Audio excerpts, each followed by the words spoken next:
Que choquez-vous pas, je vais vous expliquer pourquoi je suis contre la démocratie. J'ai un micro pour vous autres, fait que j'en profite, OK?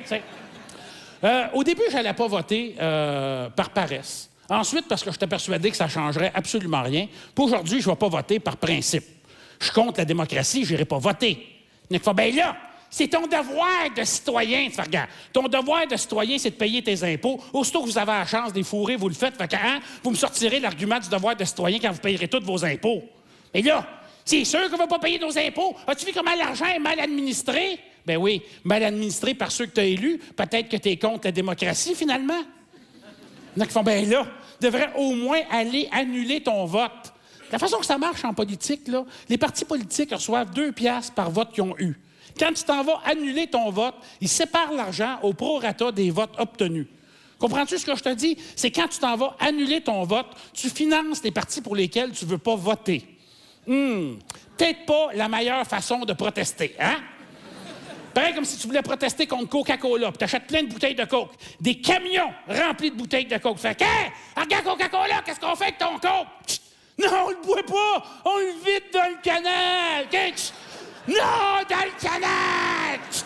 Non, ça y est aussi, toutes les bouteilles dans le canal! T'as le président de Coke qui fait « Oh! Excusez, je regardais pas, je suis en train de compter mon argent, pouvez-vous le refaire? » Peut-être pas la manière la plus efficace de protester.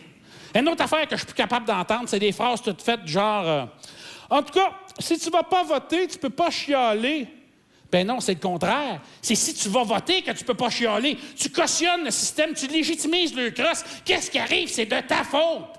T'es une hostie de logique d'innocent, ça. Ça, c'est pareil comme si je disais, moi, je m'achète des cigarettes puis je les fume. Comme ça, si je pogne le cancer, je vais pouvoir chialer. Ben non, c'est si tu fumes pas, tu pognes le cancer avec ta fumée des autres que tu peux chialer. Voyons donc. Une autre phrase toute faite que je suis plus capable d'entendre, c'est ouais, c'est vrai, la démocratie, c'est pas un système parfait, mais tu sais quoi, ça n'existe pas un système parfait et c'est le meilleur qu'on a. Ah oui, on a essayé d'autres? Hein? Ça n'existe pas une femme parfaite. C'est peut-être toi qui es la meilleure, mais tu me feras pas croire que ça t'a jamais passé par la tête d'en essayer un autre. Parce que oui, la démocratie, c'est une femme. Oh oui, la démocratie, c'est une femme. Moi-même, aller plus loin que ça, la démocratie, c'est une danseuse. Ah ben oui, la démocratie, elle fait semblant qu'elle te veut, qu'elle t'aime, qu'elle tripe sur toi, mais dans le fond, tout ce qu'elle veut, c'est t'amener dans l'isoloir. Puis toi, tu sais que si tu y vas dans l'isoloir, tu vas te faire crosser, puis ça va te coûter un maximum de cash. Mais tu y vas pareil, comme un imbécile. Hein? Puis quand tu sors de là, elle veut plus rien savoir de toi, hein? La te voit plus, t'existes plus, oui. La démocratie, c'est une danseuse. Pas pour rien que les pancartes électorales sont accrochées avec indécence après des poteaux.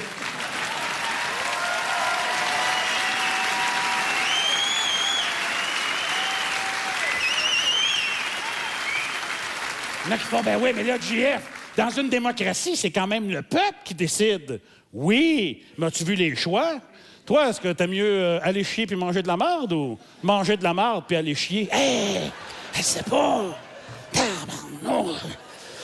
Caroline, tiens! C'est ça qui arrive en démocratie, on dirait que les 2 choix qu'ils nous donnent, c'est comme du pareil au même, hein? Caroline! Hey, là, je veux faire le bon choix, là. Aller chier puis manger de la marde? Le peuple a parlé! En voir que si c'est le peuple qui décidait, le peuple choisirait toujours d'élire la gang de crapets qui nous endettent jusqu'à temps qu'on soit plus capable de payer l'intérêt sur notre dette, qui font pas de réserve qu'on rénove nos infrastructures, puis qui se graissent la patte en donnant un contrat à leur chum de la mafia. Voir que le peuple choisirait toujours cette petite gang-là. Là, j'en vois qui font... ouais, les humoristes, vous êtes bons pour chialer, mais vous proposez jamais de solution, par exemple. Ben, j'en ai une solution pour vous autres, moi. Écoutez ça, c'est malade. Je comprends pas que ça soit moi le premier qui ait pensé à ça. Écoutez ça, vous allez capoter.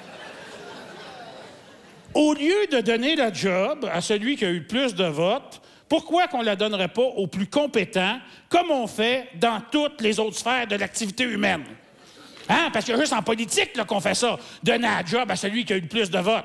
Ben, toi ça, t'en vas voir ton chirurgien cardiaque. Tu fais, toi, t'as fait ta médecine. Non, moi, je chauffais des vannes avant. Mais quand il y a eu les élections pour devenir chirurgien cardiaque, je me suis présenté, fait des promesses au monde. Vu que j'allais sauver des vies, ils m'ont cru. Fait que pour les 4 prochaines années, je fais des opérations à cœur ouvert. Écoute, ils sont pas contents. Ils ont pas voté pour moi dans 4 ans. Fait que tu me disais que t'as une petite douleur à la poitrine. Fait non, ça va être beau, finalement, hein? Hein? Un chauffeur de van qui devient chirurgien cardiaque, ça, c'est cave, hein?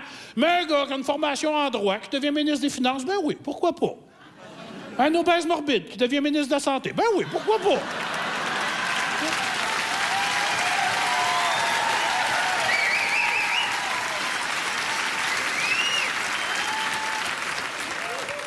Moi, quand je me suis présenté en politique comme député fédéral dans le comté de Chambly-Bordua, qu'est-ce qu'on me reprochait le plus souvent? C'est qu'on disait, toi, Mercier, t'as aucune expérience en politique. Puis regarde, c'est vrai, tu sais, je suis humoriste, fait que j'ai pas d'expérience en politique. Mais savez-vous qui c'est qui est rentré dans mon comté? Et ça, je vous jure que je ne l'invente pas, là, vous irez vérifier. Il y a eu une vague orange.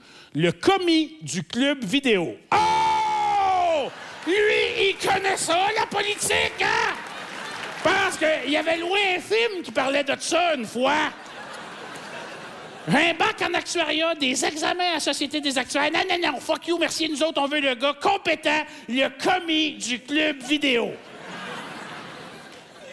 Puis en voulez-vous une bonne? En voulez-vous une bonne? C'est un très bon député. Ben oui, ça a l'air que sa formation comme commis au club vidéo était suffisante pour faire de lui un très bon député. Faut dire que t'as pas besoin d'une formation à tout casser pour rien faire.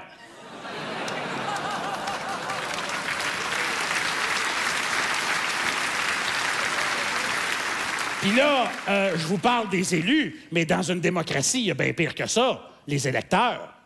Ben oui, parce que le principe de la démocratie, c'est que le vote d'un imbécile compte autant que le vote d'une personne intelligente, et je veux pas faire mon méprisant, mais l'imbécile n'est pas en voie de disparition au Québec, hein?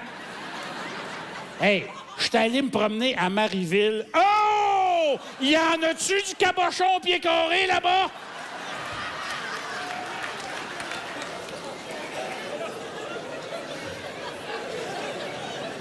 J'arrive dans le bar, je vous dirai pas le nom du bar, là, mais c'est une belle place, là, c'est pour les gentlemen qui appellent. Ah!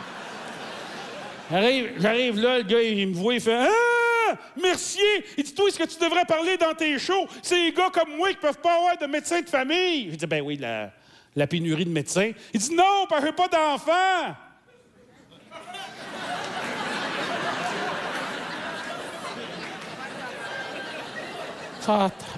Il pense qu'il peut pas avoir de médecin de famille parce qu'il n'y a pas de famille! Puis ça vote, ça, ben oui, hein? Parce que tu peux être certain que les imbéciles, ils vont aller voter. Les imbéciles, là, ils sortent déjà de l'argent de leur poche pour sauver des étrangers des télé-réalités. Les élections, c'est gratis, tabarnak. C'est un aubaine, ils ont l'impression d'économiser. Moi, de la façon que je vois ça, OK? Si t'as déjà sorti de l'argent de ta poche pour sauver Corneliu, tu viens de perdre ton droit de vote, OK? Si t'as déjà appelé...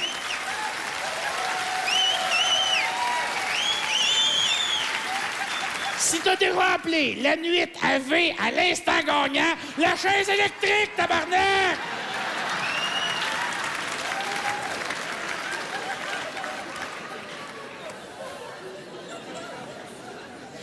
L'autre fois, j'étais au resto à déjeuner, tu sais, puis il y avait 2 petites vieilles en arrière de moi, puis j'écoutais leur conversation. Puis tu sais, c'était à l'époque où Pierre-Carl Péladeau venait juste d'annoncer qu'il se présentait pour le PQ, tu sais. Puis la petite vieille était là... Ah oui, là, t'es plus sûr de voter pour le PQ, là, mais là, ils l'ont dit que Pierre-Carl Péladeau, même si c'est le boss, il n'a aucune influence sur les journalistes du Journal de Montréal, sur les journalistes de TVA. Ça fait depuis quand qu'un boss n'a aucune influence sur ses employés? Ben, ils l'ont dit! Où ça? Ben, dans le journal, puis à TVA! Ouf, c'est rassurant! Ben, ça a l'air de rien, mais une anecdote comme ça, t'as multiplié par 5 millions. C'est ça, la démocratie.